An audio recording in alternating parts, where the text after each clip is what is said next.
Alam nyo ba ang makamandag na lamang dagat? Kung hindi pa ay para sa iyo ang video na ito. Kaya't tapusin hanggang dulo para kung makasalubong ninyo ito sa dagat ay di kayo mapahamak. Ang una sa ating listahan ay ang box jellyfish.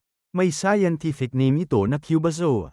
May malaking katawan, na umaabot sa 3 metro ang lapad, may 15 to 20 tentacles ito na may malalaking butas. Ang mga tentacles nito ay nagtataglay ng malakas na lason na maaaring magdulot ng matinding sakit, o kung mamalasin ay haantong sa kamatayan. Pangalawa sa ating listahan ay ang Irukandji jellyfish na may scientific name na Carukia barnesi. May maliit na katawan, na umaabot ng 3 sentimetro ang lapad. Di tulad ng box jellyfish, meron lang itong 2 to 3 tentacles na may malalaking butas.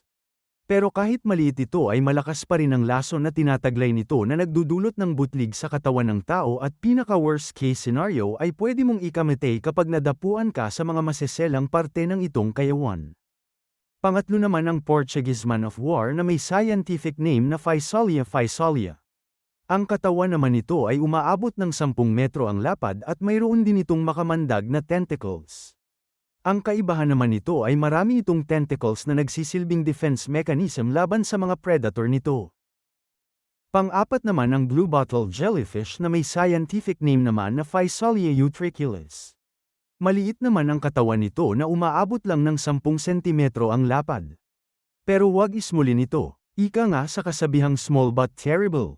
Meron itong mga tentacles na may malalaking butas na palatandaan na may kamandag ang naturang lamang dagat.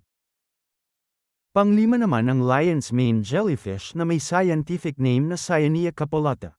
Na may malaking katawan, na umaabot ng 3 metro ang lapad, may mga tentacles na may malalaking butas na palatandaan na makamandag ito. Pang-anim sa ating listahan ay ang sea nettle na may scientific name naman na Crassaa fuscescens. Maliit na katawan, na umaabot ng 10 sentimetro ang lapad. Tulad ng nauna sa ating listahan ay may mga tentacles din ito na may malalaki ang butas. At ang pang-7 at panghuli sa ating listahan ay ang sea urchin na may scientific name na Strongylocentritis purpuratus.